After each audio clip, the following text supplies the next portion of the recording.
Do you have the courage to act outwardly on what you see inwardly? Or will you die a dreamer? Will you die on the verge and on the edge and in the land of coulda, woulda, and shoulda? It is far easier not to be successful.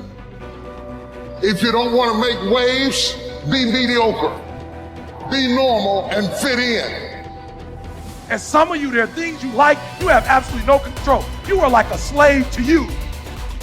You are a slave to your personality. You are a slave to some of your vices. You are a slave to some of the things you like. You are a slave. You have absolutely no control. And what I'm telling you is the reason why we fast from time to time is not that we have to fast, but at some point you gotta fast because you gotta tell the flesh who's in control. I'm in control. You're not in control. I know you don't want to wake up. You don't have an option. Get up. And the time is now. The secret of your success is determined by what we do daily. Make every day your masterpiece. So right now, what do you want to change? What's it really like? What do I really want in depth? What are the rituals that will get me there? And then get yourself to start a few of those actions and lock them in place. So start the new process. You can begin a new habit no matter how small it is. Small isn't important. Whether or not you start and whether or not you continue are all that is important. So to have a prosperous life, start a prosperity plan. To become wealthy, start a wealth plan. If you are ill, start a health plan. If you don't have energy, start an energy plan. If you don't feel good, start a feel-good plan. If you're not smart, start a smart plan. If you can't, start a can plan. If you haven't, start a have plan. Recognize that the start of the better life, the happy life, the wealthy life is today. Both the process and the result can begin today. Start the new journey today. If you think of a new idea, today is the day to begin the discipline of putting that idea into action. Set this day up as a long, busy, exciting start for your new life. You have to remember, all success starts with self-discipline. It starts with you. Abraham Lincoln said, discipline is choosing between what you want now and what you want most. You only have two options. Suffer the pain of discipline or suffer the pain of regret. The choice is yours. Get some momentum going on your new commitment to the better life. Start the thrusters going. Prove to yourself that waiting is over, hoping is past, and that faith and action have now taken charge. It's a new day, a new beginning for your new life.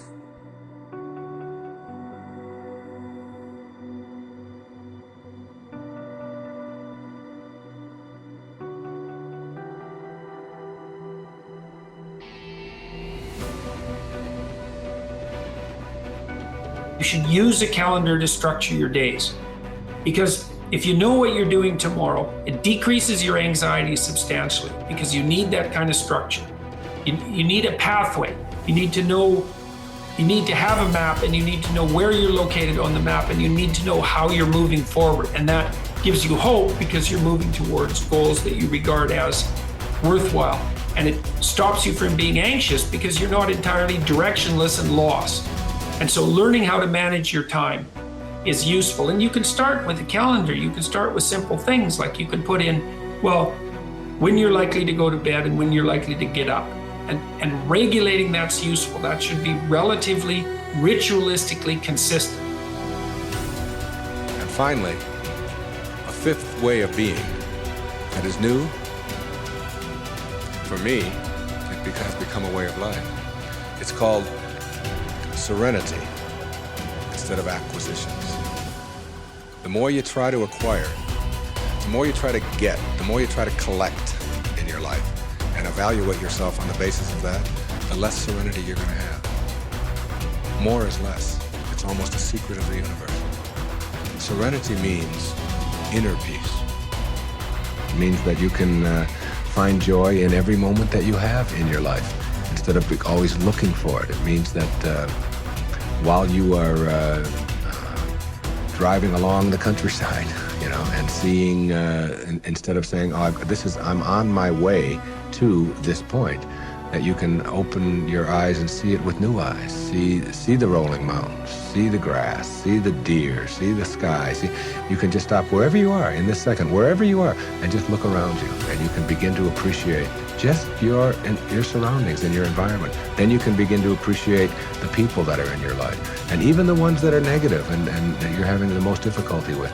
You can practice a new way of being with them, which is sending them love, sending them flowers, send them books, send them a tape, send them something, and just see what kind of reaction that you get.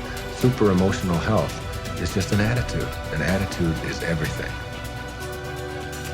The aims that you have in your life, the ethical aims, and those are the aims that direct your actions, also direct your perceptions, that this is true at a neurophysiological level, and that much of the way that the world manifests itself to you is a consequence of the structure of your ethics. So it's your ethical structure that's instantiated neurophysiologically that serves as an intermediary between the world of phenomena, let's say objective phenomena, and your perception of that.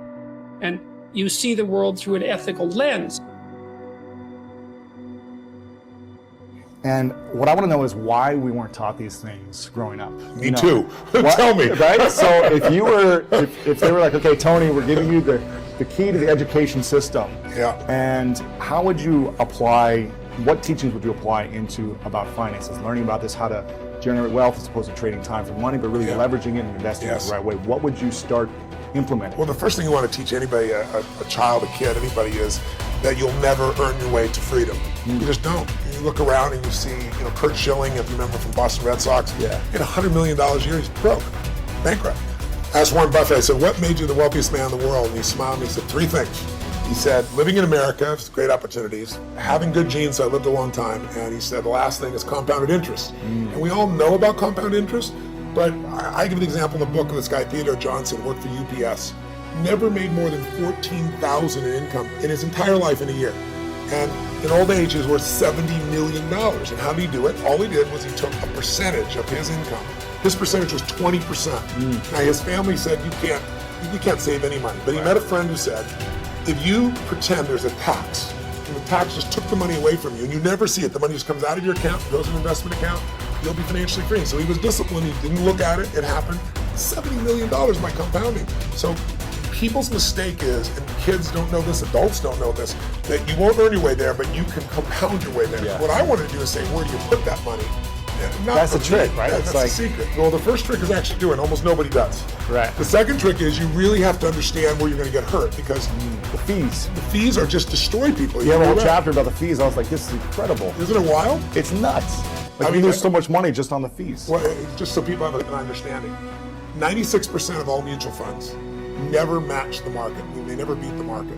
So I was just on a morning show this morning, and Michael Bloomberg's, one of his guys, now some of his money. So this is the only industry I know of where people think they can be a doctor. They think they can be a financial planner. And I said to him, look, the statistics, Warren Buffett taught me this. He said, Ray Dalio told me this.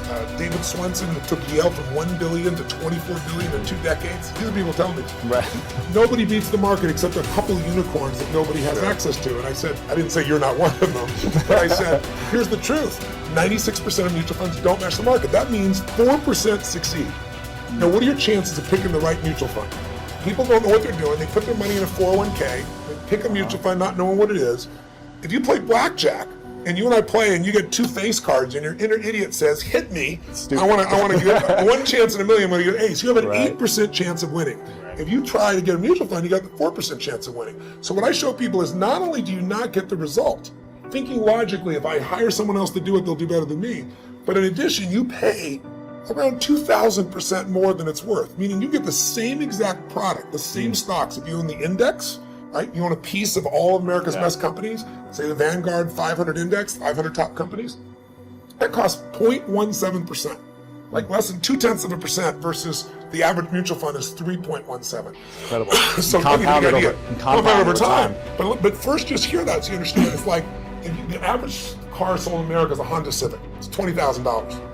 You can get the Honda Civic for $20,000, or you can pay $350,000. That's the difference between 0.17 and 317. But if you look at it over a period of like, how old are you?